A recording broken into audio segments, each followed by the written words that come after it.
Whether you're a fan of bloody masterpieces or prefer chills down your spine, there's something for every taste in horror on Netflix, and the best bit is that you can watch them all right now. So grab your popcorn and a pillow to hide behind as we delve straight into the 10 best horror movies on Netflix.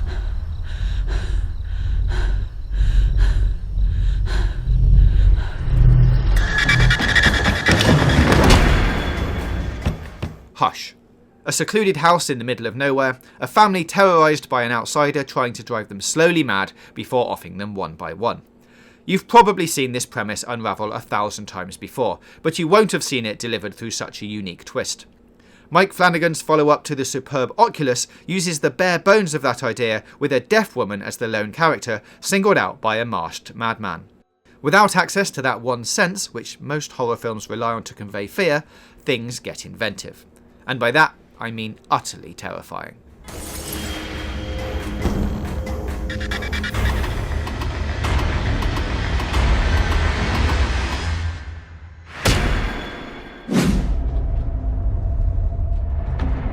Oh jeez, whoa, Jesus. Did you see the way those guys looked at us? Tucker and Dale vs. Evil. Horror comedy done right should aspire to be two things: horrific and comedic. Tucker and Dale land splat between the two with laughs galore and a great sense of tension. Whenever kids encounter gun-toting locals, that's usually a sign that they're not going to make it to college. In this case, Tucker and Dale are those locals, whose actions are misunderstood by a group of teenagers who believe them to be the real-life inspiration for Wrong Turn. The whole thing plays out brilliantly, as Alan Tudyk and Tyler Labine play the lovable, hapless oafs who wouldn't say boo to a goose, and are just as terrified as the kids, as they are of them. Let's get you down from there. Wait! Sorry about that. This vacation sucks. I'm assuming you're Aaron. Yeah, I'm Aaron. Nice to meet you. Joseph. Oh my God. Oh my God. This is gonna be a good day. So the reason I've hired you is because I have terminal brain cancer, and I want you to film me to make a video diary for my unborn son. You ready for this?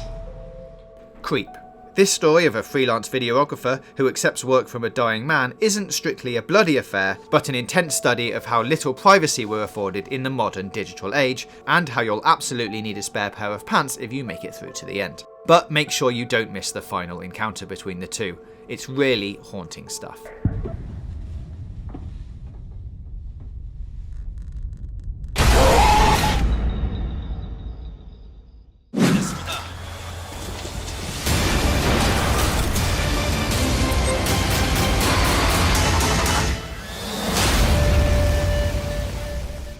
Train to Busan. Zombie films reached saturation point in the last 10 years, yet if this South Korean horror is anything to go by, there's many miles left for those flesh-hungry corpses.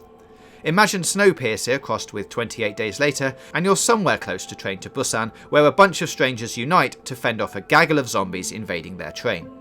Oodles of great set pieces and the fast pace of the story will have you gripped from start to finish.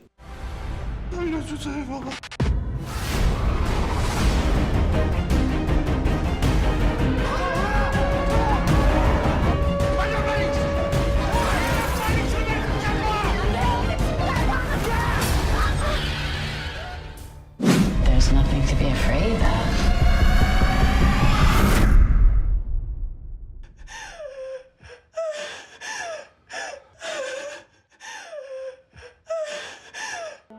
The Invitation. Everybody loves an awkward dinner party, don't they? For poor Will, that evening begins on a sour note and proceeds to get worse. Will, his new girlfriend and a group of old pals spend the night at his former home, with his ex-wife, her new partner, and a side of what the fuck. Slow burning and beautifully shot, I strongly recommend going into this knowing very little. Don't tell me that this is normal. What do you think is happening, Will? This beautiful moment is upon us. Tonight is the night our faith is made real. 1922. A man's pride was a man's land. And so was his son. My wife, she wanted us to leave all this behind. We can move. The cities are for fools. 1922. Is there such a thing as the perfect murder? While 1922 doesn't strictly dabble with that query, it dives into the next best thing: what guilt can do to a man after committing one. Unlike other Stephen King adaptations that boast flashy villains and shocking twists, this is old school horror. If you like your scares with a hint of gothic to them, and are more intrigued by the darkness that lingers inside of people rather than the bogeyman, then this is for you. I hope there is no God, because if there is no him,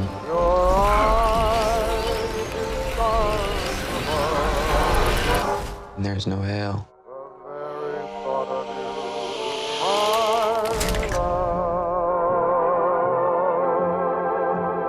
Door just opened on its own.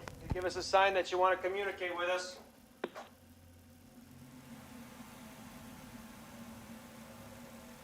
Nothing.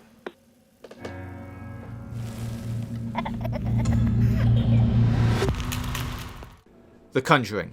This throwback to old school haunted house flicks is based on a case investigated by Ed and Lorraine Warren, the real-life couple who tackled the Amityville haunting. Before that iconic incident, the pair were summoned to help the Perron family in Rhode Island, the inspiration for The Conjuring. Strange occurrences start as soon as the family move in, and they are not good, including the terrifying hide and clap game.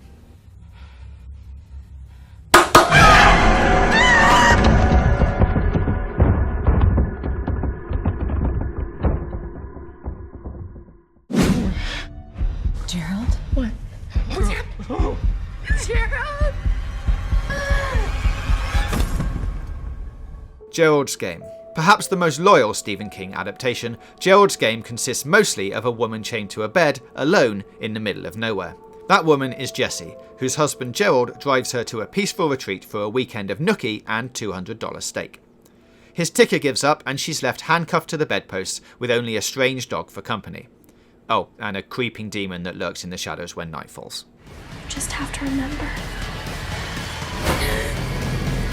Back off! If you don't wake up, you're gonna die. You awake? What are you doing? You're not gonna believe me, and I need you to remember what I'm saying. This thing, it's gonna follow you. Somebody gave it to me, and I passed it to you. Wherever you are, it's somewhere walking straight for you. It follows. What if having sex meant contracting the world's worst STD? That's the idea plaguing young Jay, who sleeps with her new boyfriend and is promptly informed that she's now in death's crosshairs and is being followed. By what? By it. The it follows her everywhere she goes, frequently in the guise of people she knows or people who have died. The only way to shake herself loose of the murderous plan?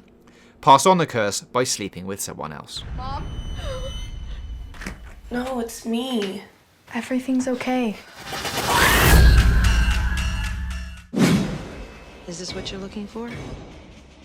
Eventually, you'll come to accept the idea of being here. Annie, whatever you're thinking about doing, please don't do it.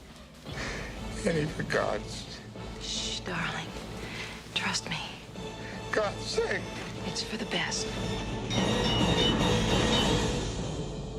Misery.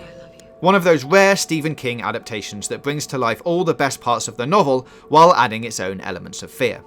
James Caan stars as famed novelist Paul Sheldon, whose writing rituals include finishing each book at a secluded locale in Colorado.